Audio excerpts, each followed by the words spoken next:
Hello guys, welcome back to my channel. So today we are going to start duality in linear programming.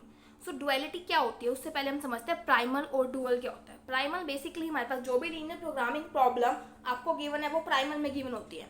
The original LPP is called primal and the other related problems are called dual. अब क्या होता है, कभी बार जो हमारे पास LPP given होती है उसको हम सॉल्व नहीं कर पाते हैं तो हमें उसको चेंज करना पड़ता है. So we have to change the linear programming into different linear programming problem to solve the question. So here it is written that it explains for every LPP there is a related unique LPP involving the same data that also describe the original LPP. मतलब जो given LPP है उसको describe करने के लिए हमारे पास एक और LPP होती है जिसको हम easily solve कर सकते हैं. Now let us see relationship between primal and dual. अगर क्वेश्चन प्राइमल का दे रखा है उसमें हमारे पास मैक्सिमाइजेशन है तो डुअल में होएगा मिनिमाइजेशन. अगर यहाँ पे मिनिमाइजेशन है तो वहाँ पे होएगा maximisation. They are converse of each other. Next, if the primal contains n variables and m constraint then the dual will contain m variable and n constraint. मतलब वेरिएबल्स और कंस्ट्रेंट की वैल्यू चेंज हो जाएगी. अब अगर n variables हैं तो वहाँ पे n कंस्ट्रेंट्स होंगे, यहाँ पे m कंस्ट्रेंट्स हैं तो वहाँ पे n वेरिएबल्स होंगे. सो इस टाइप से चेंज होएगी. The coefficient c1, c2, cn in the objective function of the primal appears in the constraint. जो c1, c2, cn है ना वो हमारे पास किस में आ जाएगा, कंस्ट्रेंट में आ जाएगा. The constant b1, bn in the constraint in the primal appear in the objective function in the dual. और जो कंस्ट्रेंट के राइट हैंड साइड में जो हमारे पास b1, b2, bn होता है वो हमारे पास कहाँ पे आ जाएगा, ऑब्जेक्टिव फंक्शन में आ जाएगा. If any of the two, either primal or dual, has an invisible solution, then the value of objective function is unbounded. अगर हमारे पास इनविजिबल सॉल्यूशन आया तो हमारा ऑब्जेक्टिव फंक्शन होगा अनबाउंडेड. अगर हमारे पास अनबाउंडेड सॉल्यूशन आया तो ऑब्जेक्टिव फंक्शन होगा हमारे पास इनफिजिबल. मतलब अनबाउंडेड और इनफिजिबल हमारे पास कन्वर्स चलेंगे एक दूसरे के. If some of the primal variables are unrestricted in sign, then these dual constraint will equation that correspond to the same primal problems. Now, if a primal problem contains a constraint as an equation, then the variable in its dual correspond to the equation with unrestricted sign. कहने का क्या meaning है, अगर unrestricted variable दे रखा है, first point की बात करें इसमें, अगर अनरिस्ट्रिक्टेड वेरिएबल वो वेरिएबल होता है जिसकी वैल्यू पॉजिटिव भी हो सकती है और नेगेटिव भी हो सकती है. वो हमारे पास इक्वालिटी में बदल जाएगा, इक्वेशन में बदल जाएगा. अगर हमारे पास इक्वेशन दे रखे हैं तो वो हमारे पास अनरिस्ट्रिक्टेड वेरिएबल होगा. Now in this table it has summarized you difference between primal and dual. If the objective function is of maximization in the primal, it will become minimization in the dual. If the ith primal variable is xi, then the ith dual constraint means यहाँ पे जो variable है वो constraint बन जाएगा हमारे पास और यहाँ पे जो कंस्ट्रेंट है वो हमारे पास क्या बन जाएगा, वेरिएबल बन जाएगा. अगर यहाँ पे लेस देन इक्वल टू का साइन है तो वहाँ पे ग्रेटर देन इक्वल टू का आ जाएगा. अगर यहाँ पे xi कोई अनरिस्ट्रिक्टेड वेरिएबल है तो वो इक्वल टू के साइन में चेंज हो जाएगा और यहाँ पे इक्वल टू में दे रखा है इसका मतलब वो क्या आएगा, अनरिस्ट्रिक्टेड वेरिएबल. नेक्स्ट हमारे पास आता है सिमेट्रिक प्राइमल डुअल प्रॉब्लम्स. हमारे पास standard form of primal problem क्या होती है. बेसिकली स्टैंडर्ड फॉर्म में क्या होता है, जो मैक्सिमाइजेशन की अगर कोई प्रॉब्लम दे रखे तो उसमें हमारे पास लेस देन के साइन होना चाहिए. अगर मिनिमाइजेशन की कोई प्रॉब्लम दे रखे तो उसमें ग्रेटर देन के साइन होने चाहिए. अगर ऐसा नहीं है तो हम उसको बनाएंगे. Next is formulation of dual linear programming problem. So in the formulation suppose हमारे पास कोई प्राइमल प्रॉब्लम दे रखी है मैक्सिमाइजेशन की, दैट इज ऑब्जेक्टिव फंक्शन हमें गिवन है c1 x1 c2 x2 up to cn xn. फिर हमारे पास कंस्ट्रेंट्स गिवन है a11 x1 a12 x2 plus a1n xn less than equal to some b1. Similarly next to हमने ले ली a21 x1 a22 x2 a2n xn less than equal to b2 up to m ले लिया हमने. और x1 x2 greater than equal to 0 means these are the non negative restrictions. Then to obtain the dual of the above primal we will follow the given steps. और यही steps हम question में follow करेंगे, ध्यान से समझिएगा.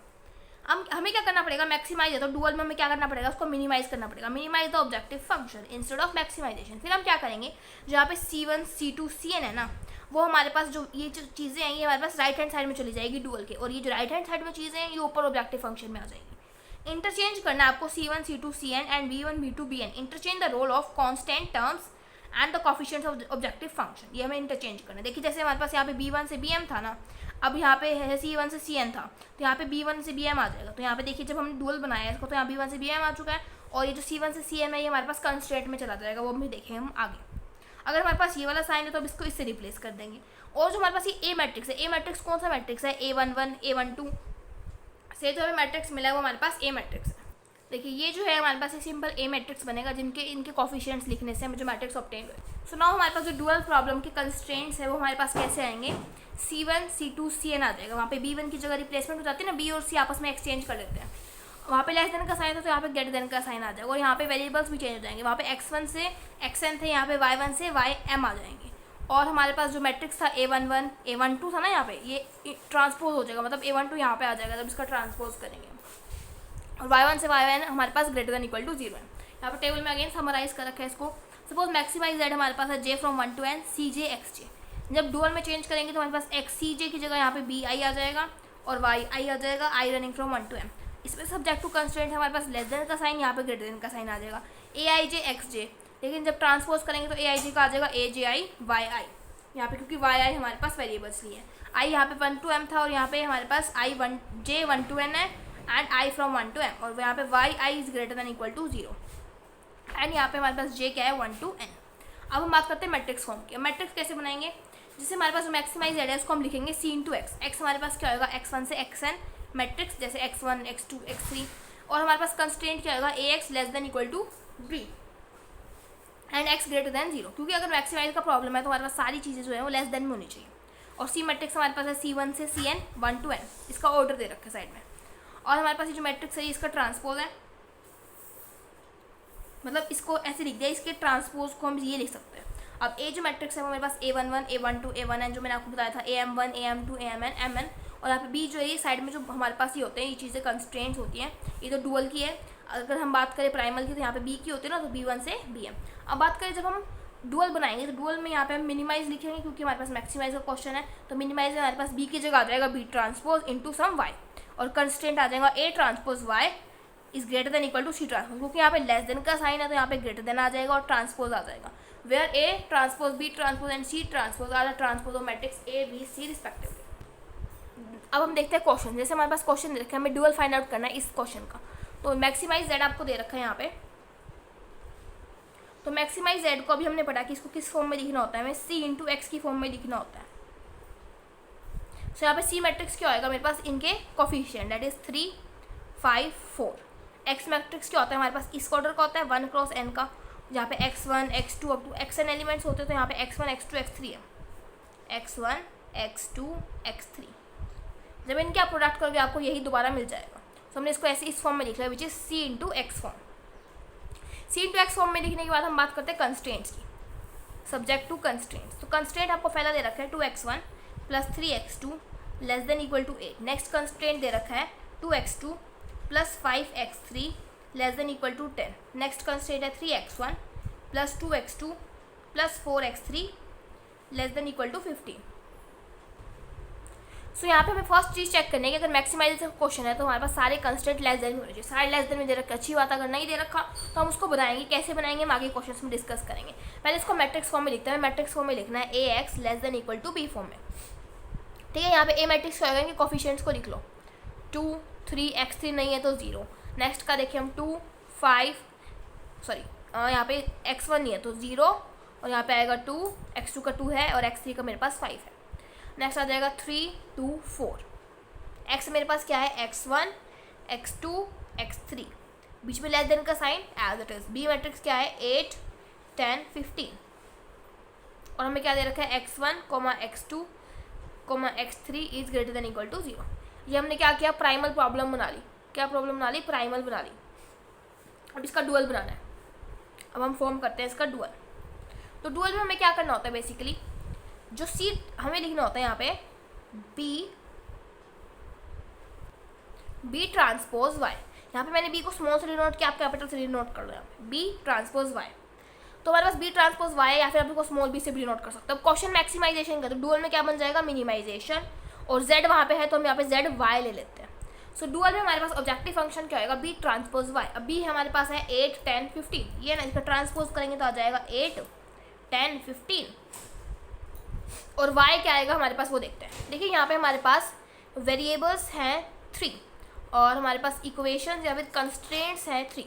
तो यहाँ पे डुअल में इंटरचेंज करती है वैल्यूज़ का, मतलब वेरिएबल आ जाएंगे 3 और इक्वेशन आ जाएंगी भी 3 आपस में इंटरचेंज हो गया। ऑल्दो ये वैल्यूज़ आपको सेम गिवन है तो इंटरचेंज से कोई फर्क नहीं लग रहा, लेकिन इंटरचेंज होती है वैल्यू। तो 3 वेरिएबल्स आएंगे हमारे पास, तो हम ले लेते हैं यहाँ पे let y1, y2 and y3 be the variables. ये हमारे पास कोई वेरिएबल्स गिवन है, तो यहाँ पे ले लेंगे y1 y2 y3। हमारे पास y वाली मैट्रिक्स बन जाएगी, तो उसको मल्टीप्लाई करेंगे, आ जाएगा 8y1 plus 10y2 plus 15y3। ये मेरे पास क्या आ चुका है यहाँ पे, ऑब्जेक्टिव फंक्शन। अब हम बात करते हैं हमारे पास कंस्ट्रेंट्स की। तो कंस्ट्रेंट में हमारे पास क्या होता है, ए का ट्रांसपोज हो जाता है, एक्स की जगह आ जाता है वाई, लेस देन का साइन ग्रेटर देन में बदल जाता है, सी की जगह बी की जगह आ जाता है सी ट्रांसपोज। अब ए का ट्रांसपोज लेते हैं। ए मैट्रिक्स मेरे पास क्या थी यहाँ पे 2 3 0 0 2 5 3 2 4, इसका ट्रांसपोज लेंगे हम। तो इसका जब हम ट्रांसपोज करेंगे तो ट्रांसपोज में रोज और कॉलम इंटरचेंज आती है, मतलब ये वाली जो रो है इसको हम इसको कॉलम में लिखेंगे ऐसे 2 3 0 0 2 5 3 2 4। सी मैट्रिक्स आपको गिवन है 3 5 4, जो हमने स्टार्टिंग में लिखी थी यहाँ पे 3 5 4। इसका भी ट्रांसपोज ले लेते हैं, यहाँ जाएगा 3 5 4। अब इसको यहाँ पे लिख लेते हैं ए ट्रांसपोज मतलब 2, ए ट्रांसपोज मतलब ये वाली मैट्रिक्स 2 0 3 3 2 2 0 5 4 इंटू वाई। वाई मेरे पास है y1 y2 y3, greater then का साइन है, सी ट्रांसपोज आ जाएगा 3 5 4। इनको मल्टीप्लाई करके लिखते हैं, आ जाएगा मेरे पास 2y1 plus 3y3। Next row को मल्टीप्लाई करके लिखते हैं 3y1 plus 2y2 plus 2y3। Next row को 5y2 प्लस 4y3। बीच में हमारे पास किसका साइन है, greater than equal to greater than equal to greater than equal to. जो यहाँ पे चीज़ें उनको लिख दो 3 5 4। ये हमारे पास क्या आ चुके हैं, कंस्ट्रेंट्स आ चुके हैं। और नॉन नेगेटिव रिस्ट्रिक्शन लिख देंगे लास्ट में y1 y2 y3 greater than equal to 0।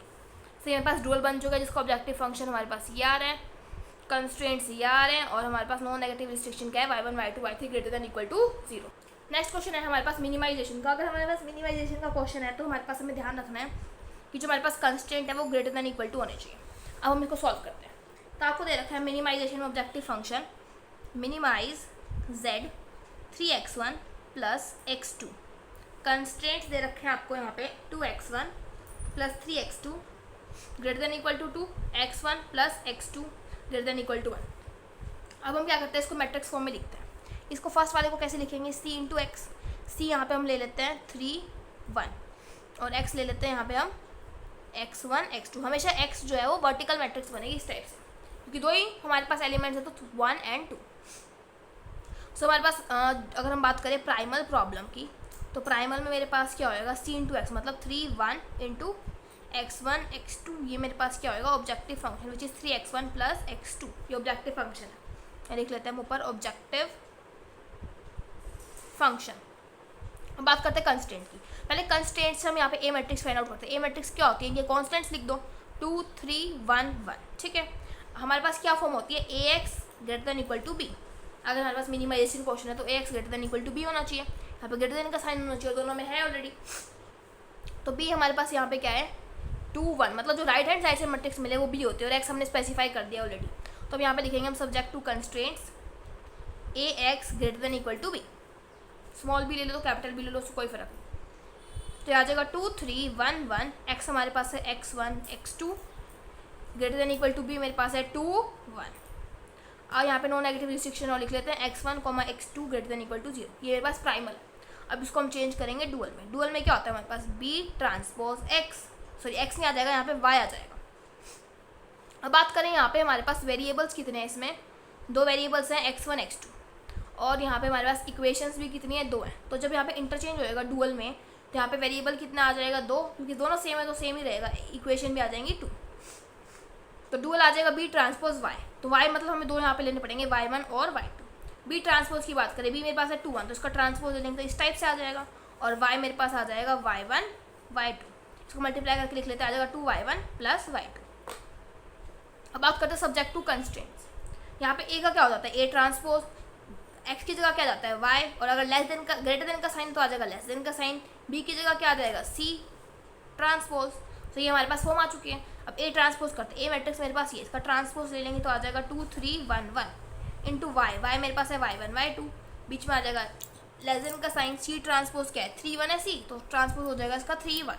इसको मल्टीप्लाई करके लिख लेते हैं, आ जाएगा 2y1 प्लस y2। नेक्स्ट आ जाएगा मेरे पास 3y1 प्लस y2। इसको एक मैट्रिक्स में लिख लेते हैं, लेस देन इक्वल टू 3 1। जब मैंने इसकी मल्टीप्लाई किया, आप आई होप आपको मैट्रिक्स प्रोडक्ट तो आता ही होगा।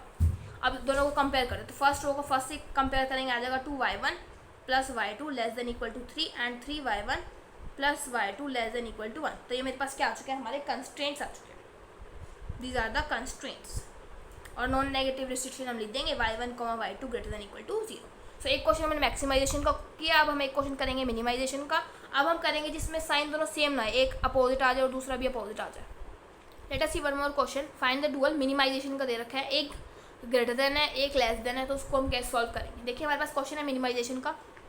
सो आप लिखेंगे यहाँ पे minimisation z 2x1 plus 2x2 plus 4x3 subject to constant. अब कंस्टेंट है, मिनिमाइजेशन है, मिनिमाइजेशन में मैंने आपको बताया कि ग्रेटर देन का साइन होना चाहिए सारे, और जो ग्रेटर देन करने उसको ग्रेटर देन हम बना लेंगे। कैसे कर लेंगे, माइनस से मल्टीप्लाई करके। जब हम माइनस से मल्टीप्लाई करते हैं किसी भी इनइक्वालिटी में, तो साइन जो है वो चेंज हो जाता है।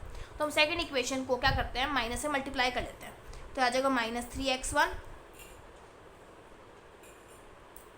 -x2 -7x3 greater than equal to -3। Next में भी माइनस से मल्टीप्लाई कर लेते हैं, -x1 -4x2 -6x3 greater than equal to -5। अब हमारे पास सारी जो इनइक्वालिटीज है वो ग्रेटर देन में बदल चुकी हैं। अब हम इस क्वेश्चन को सॉल्व कर सकते हैं। और हमारे पास x1, x2, x3 जो है हमारे पास ग्रेटर देन इक्वल टू क्या है, 0 है। तो जो हमारा फर्स्ट फॉर्म होती है उसको हम लिखते हैं c इंटू एक्स फॉर्म में। प्राइमल में हम इसको क्या लिखते हैं, c इंटू एक्स फॉर्म में। अब c क्या है हमारे पास, देखिए इनके कोफिशिएंट्स को लिखेंगे हम c में, दैट इज 2, 2, 4। x हमारे पास क्या होता है, x1, x2, x3, मतलब एक वर्टिकल मैट्रिक्स होते हैं यहाँ पे आपकी बुक में भी रॉन्ग कर रखा है, यहाँ पे ट्रांसपोज लिखना चाहिए था इसको। तो मेरे पास cx आ चुका है, ये चीज़ इसको मल्टीप्लाई करेंगे तो हमें ये मिल जाएगा। तो हमने इसको प्राइमल में लिख चुके हैं। अब बात करते हैं इसकी, इससे हमें क्या बनाना पड़ेगा, ax greater than equal to b। अब स्पेसिफाई करते हैं a क्या रहेगा हमारे पास, a यहाँ पे क्या रहेगा, एक मैट्रिक्स, इनके कोफिशिएंट लिखेंगे हम 2, 3, 5 -3 -1 -7 -1 -4 -6 लिख लिया। बीच में हम यहाँ लिखेंगे x क्या है, x1 x2 x3। फिर हम लगाएंगे ग्रेटर देन का साइन, और b मैट्रिक्स क्या है यहाँ पे जो कोफिशिएंट्स है 2 -3 -5। सो ये ax is equal to b type हो चुके हैं। हम प्राइमल लिख चुके हैं, प्राइमल का ऑब्जेक्टिव फंक्शन हम लिख चुके हैं, और हम डुअल का क्या प्राइमल का ही लिख चुके हैं हम, ax is equal to b मतलब कंस्टेंट लिख चुके हैं। फिर हम यहाँ पे लिख देंगे कि x1, x2, x3 greater than equal to 0। अब हम बनाते हैं डुअल। तो ये तो था हमारे पास प्राइमल, अब हम बनाएंगे डुअल। तो डुअल में देखिए हम क्या करेंगे, हमारे पास पता है कि डुअल में जो ऑब्जेक्टिव फंक्शन है वो आ जाता है मेरे पास, स्मॉल बी लिख लेते हैं क्योंकि मैंने यहाँ स्मॉल बी लिखा हुआ है, b ट्रांसपोज y या चुका है मेरे पास डुअल का ऑब्जेक्टिव फंक्शन,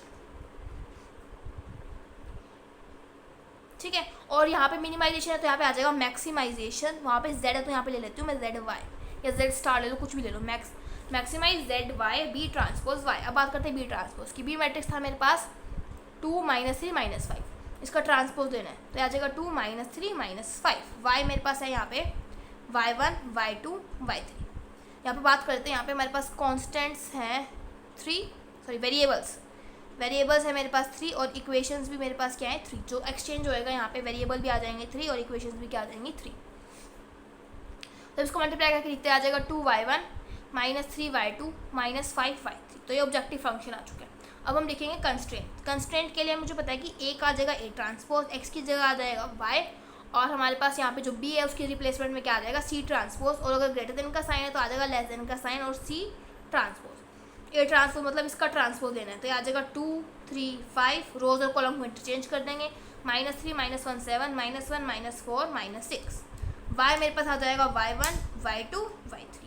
c का ट्रांसपोज लेना है, बीच में लेस देन का साइन है, c ट्रांसपोज था मेरे पास 2 2 4 था c, इसका ट्रांसपोज ले लेंगे तो आ जाएगा 2 2 4। बस कुछ नहीं करना है, इन दोनों को मैट्रिसेस को मल्टीप्लाई करना है। तो ये मेरे पास आ जाएगा, मल्टीप्लाई करेंगे तो 2y1 -3y2 -y3। Next row को मल्टीप्लाई करेंगे आ जाएगा 3y1 -y2 -4y3। Next multiply करेंगे 5y1 -7y2 -6y3। बीच में हमारे पास आ जाएगा लेस देन का साइन, और यहाँ पे मेरे पास आ जाएगा 2 2 4। मतलब कुछ नहीं करना, फर्स्ट इनइक्वालिटी को इसके इक्वेट कर देंगे, सेकंड इनइक्वालिटी को इससे इक्वेट कर देंगे। फर्स्ट इनइक्वालिटी आ जाएगी 2y1 -3y2 -y3 less than equal to 2। Next आ जाएगा 3y1 -y2 -4y3 less than equal to 2। Next आ जाएगा 5y1 -7y2 -6y3 less than equal to 4। ये मेरे पास क्या आ चुके हैं, कंस्ट्रेंट्स आ चुके हैं। लास्ट में हमें क्या लिखना होता है, y1 y2 y3 greater than equal to 0, क्योंकि नॉन नेगेटिव रिस्ट्रिक्शंस होती हैं। बस इस क्वेश्चन में आपको क्या ध्यान रखना था कि आपकी जो सारी इक्वेशंस है ना मिनिमाइजेशन में सारी जो है वो ग्रेटर देन इक्वल टू में होनी चाहिए, अगर नहीं है तो आपको मल्टीप्लाई करना पड़ेगा -1 फिर उसको बताना पड़ेगा। अब हमने ग्रेटर देन का देख लिया, लेस देन का देख लिया, अब हमारा एक क्वेश्चन रह चुका है इक्वल टू वाला। उस टाइप के क्वेश्चन को हम कैसे सॉल्व करेंगे। जब इक्वल टू होता है तो मैंने आपको बताया था कि एक जो वेरिएबल है वो अनरिस्ट्रिक्टेड होता है हमारे पास। जैसे इसका डुअल फाइंड आउट करना आपको दे रखा है minimization of z subject to these constraint. अब देखिए यहाँ पे क्वेश्चन है मिनिमाइजेशन z और आपके पास ये है x1 -3x2 -2x3 subject to constraints आपको दे रखे 3x1 -x2 + 2x3 less than equal to 7, 2x1 -4x2 less greater than equal to 12 -4x1 + 3x2 + 8x3 = 10। जब भी आपको इक्वल टू में दे रखा हो ना तो आपको यहाँ पे इस इक्वालिटी को दो इक्वेशंस में तोड़ना है जो कि है ग्रेटर देन और लेस देन। मतलब जो हमारे पास इनइक्वालिटीज़ में टूटेगा ये, तो ये हमारे पास टूट जाएगा -4x1 + 3x2 + 8x3 less than equal to 10। और एक हमारे पास एक और इनइक्वालिटी होएगी -4x1 + 3x2 + 8x3 greater than equal to 10। ये हमारे पास दो इनइक्वालिटीज़ में टूट जाएगा। जब ये दो इनइक्वालिटीज़ में टूट गया तब हमारे पास जो सारी कंस्ट्रेंट्स है वो हमारे पास 4 कंस्ट्रेंट हो जाएंगी। दो तो ऑलरेडी गिवन है, this is constraint number 1, this is 2 और ये मेरे पास आ जाएगा 3rd और ये मेरे पास आ जाएगा कंस्ट्रेंट नंबर 4। ये 4 कंस्ट्रेंट मेरे पास बन चुके हैं। अब हम क्वेश्चन करेंगे सिंपल, जैसे हम करते हैं minimise z x1 -3x2 -2x3, इसको हम क्या लिखेंगे c × x। सो यहाँ पे मेरे पास c मैट्रिक्स क्या है, इनके कोफिशिएंट्स 1 -3 -2, x क्या है मेरे पास x1 x2 x3, ये मेरे पास आ चुका है ऑब्जेक्टिव फंक्शन का मैट्रिक्स फॉर्म। अब हम बात करते हैं कंस्ट्रेंट की मैट्रिक्स फॉर्म। कंस्ट्रेंट की मैट्रिक्स फॉर्म क्या आएगी ax, क्योंकि मिनिमाइजेशन क्वेश्चन है, less than equal to b। अब a हमारे पास क्या होगा, इसके कोफिशिएंट्स को लिखते हैं। फर्स्ट कोफिशिएंट मेरे पास आ जाएगा 3, then -1, next we have here 2, 3 - 1 2, next we have 2 -4 और अगला नहीं है तो 0। नेक्स्ट आ जाएगा मेरे पास थर्ड कंस्ट्रेंट से वैल्यू -4 3 8, नेक्स्ट से आ जाएगी -4 3 8। सॉरी, पहले आपको मैट्रिक्स फॉर्म में बनाने से पहले आपको मैंने बताया था कि मिनिमाइजेशन क्वेश्चन में सारी जो कंस्ट्रेंट की वैल्यू है वो ग्रेटर देन होनी चाहिए ना, ax is greater than equal to b। तो आपको सभी इनइक्वालिटीज़ को ग्रेटर देन में बदलना पड़ेगा। हमने बदला नहीं, हम डायरेक्ट मैट्रिक्स लिख लेते हैं। तो अब देखिए जो फर्स्ट इनइक्वालिटी है उसको ग्रेटर देन में बदलते हैं, तो मेरे पास आ जाएगा माइनस से मल्टीप्लाई करके यहाँ लिख लेते हैं -3x1 + x2 -2x3 greater than equal to -7।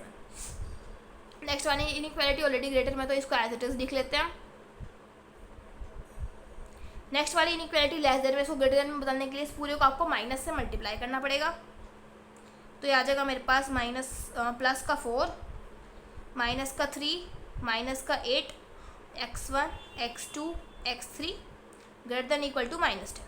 और लास्ट वाली ऑलरेडी आपको दे रखे हैं, तो आ जाएगा -4x1 + 3x2 + 8x3 greater than equal to 10। अब हम इसको ax is equal to greater than equal to b type में लिखेंगे। तो अब लिखते हैं, हम a मैट्रिक्स बनाते हैं। इसके कोफिशिएंट्स को लिखेंगे -3 1 -2, नेक्स्ट आ जाएगा 2 -4 0 4 -3 -8 -4 3 8। x हमारे पास क्या है x1 x2 x3, बीच में ग्रेटर देन का साइन, और यहाँ पे हमारे पास b मैट्रिक्स आ जाएगी जो आ जाएगी -7 12 -10 10। तो यहाँ पे हमारे पास वेरिएबल्स कितने हैं, 3 वेरिएबल्स हैं और कंस्ट्रेंट्स कितनी है 4। तो जब यहाँ पे डुअल बनेगा हमारा, डुअल में, तो डुअल में मेरे पास वेरिएबल्स और कंस्ट्रेंट जब अपनी वैल्यू इंटरचेंज करते हैं तो वैल्यू आपस में इंटरचेंज करेंगे, तो ये आ जाएगा 4 और ये आ जाएगा 3। अब हम यहाँ पे 4 वेरिएबल लेंगे। अब 4 वेरिएबल कौन कौन से लेंगे, देखिए फर्स्ट वेरिएबल हम लेंगे y1, दूसरा लेंगे y2। अब इक्वेलिटी का सिंबल जो है थर्ड इक्वेशन में है, तो हम लेंगे यहाँ पे y3 डैश और y3 डबल डैश। अगर इक्वेलिटी का सिंबल सेकंड में होता तो हम क्या ले लेते हैं, y2 डैश और y2 डबल डैश, क्योंकि जहाँ पे इक्वेलिटी का सिंबल है उसके अकॉर्डिंग हम हमारी क्या लेंगे, वेरिएबल्स लेंगे। तो मेरे पास वेरिएबल्स आ चुके हैं। अब ऑब्जेक्टिव फंक्शन देखिए डुअल प्रॉब्लम के लिए, तो ऑब्जेक्टिव फंक्शन मेरे पास क्या आ जाएगा, b transpose x, small b transpose x। ठीक है, अब b मेरे पास ये मैट्रिक्स है, इसका ट्रांसपोज ले लेते हैं, आ जाएगा -7 12 -10 10 इंटू x। सॉरी इंटू, हाँ वाई आएगा ना, into y, B transpose y होता है, तो वाई मेरे पास आ जाएगा यहाँ पे y1 y2 y3 डैश। देखिए डुअल के ऑब्जेक्टिव फंक्शन को हम सेपरेटली दोबारा लिख लेते हैं, ऑब्जेक्टिव फंक्शन ऑफ डुअल। सो दोबारा लिख लेते हैं, बी ट्रांसपोज मेरे पास आ चुका है -7 12 -10 10, और यहाँ पे y मैट्रिक्स है मेरे पास y1 y2 y3 dash y3 double dash. ठीक है, इसको मल्टीप्लाई करेंगे हम आपस में, तो मिल जाएगा मुझे 7y1 plus 12y2 -10 y3 dash plus 10 y3 double dash. अब हम बात करते हैं यहाँ पे कंस्टेंट्स के लिए हमें क्या लिखना पड़ेगा, A transpose y less than का, अगर यहाँ ग्रेटर देन का सिंबल है तो यहाँ पे आ जाएगा लेस देन का सिंबल, और यहाँ पे हमारे पास क्या आ जाएगा, यहाँ पे हमारे पास बेसिकली बी होता है तो यहाँ पे आ जाएगा सी का ट्रांसपोज। अब बात करते हैं ए के ट्रांसपोज की, ए का ट्रांसपोज लिख लेते हैं, इसका मेरे पास ट्रांसपोज आ जाएगा -3 1 -2 2 -4 0 4 -3 -8 -4 3 8। वाई की बात करें, वाई क्या है मेरे पास y1 y2 y3 dash y3 double dash, less than equal to C transpose क्या है मेरे पास, सी मैट्रिक्स मेरे पास देखिए स्टार्टिंग में थी 1 -3 2, तो आ जाएगा 1 -3 2। अब इसको मल्टीप्लाई करते हैं, तो फर्स्ट इन दोनों मैट्रिक्स को मल्टीप्लाई करेंगे तो मेरे को मिल जाएगा यहाँ पे -3y1 plus 2y2 plus 4y3 dash -4 y3 double dash. Next मिल जाएगा y1 -4y2 -3y3 dash plus 3y3 double dash, -2y1 -8y3 dash plus 8y3 double dash, बीच में आ जाएगा लेस देन का सिंबल, और यहाँ पे मेरे पास आ जाएगा 1 -3 -2। बस अब कुछ नहीं करना, इनइक्वालिटीज़ को इसके इक्वेट करके हमें लिखना है। तो फर्स्ट हमारे पास बनेगी equation -3y1 plus 2y2 plus 4y3 dash -4y3 double dash less than equal to 1। Next हमारे पास बनेगी इक्वेशन, तो नेक्स्ट इक्वेशन बनेगी y1 -4y2 -3y3 dash plus 3y3 double dash less than equal to -3। Next आएगा -2y1 -8y3 dash plus 8y3 double dash less than equal to -2। ये मेरे पास क्या आ चुकी है, कंस्टेंट आ चुके हैं।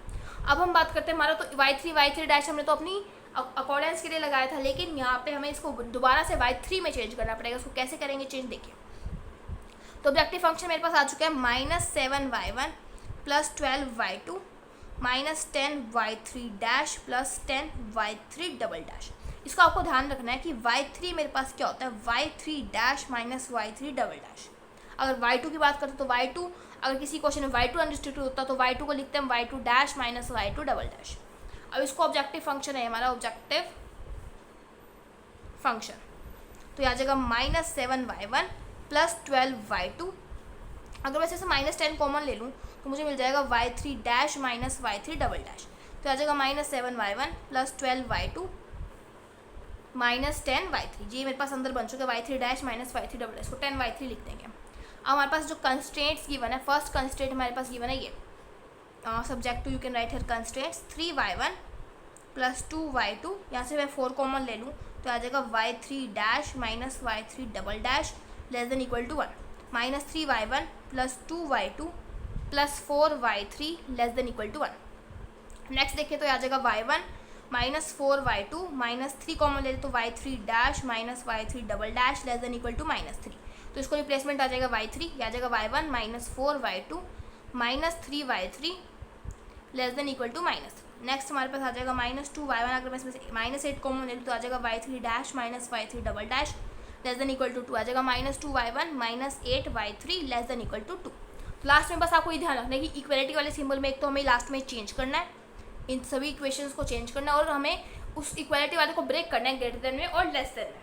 तो ये हमारे पास कंस्ट्रेंट आ चुका है, ये ऑब्जेक्टिव फंक्शन हो चुका है। फिर हम यहाँ पे लिखेंगे y1, y2, y3 नहीं लिखेंगे क्योंकि y3 हमारे पास अनरिस्ट्रिक्टेड था, ये तो ग्रेटर देन 0 है क्योंकि y3 को तो हमने ब्रेक किया, अनरिस्ट्रिक्टेड है, तो यहाँ पे आ जाएगा y3 इज अनरिस्ट्रिक्टेड। लास्ट में आपको ये चीज़ ध्यान रखनी है कि ये वाला जो वेरिएबल है वो अनरिस्ट्रिक्टेड है। So by this your questions related to primal to dual are completed. Till then, thank you.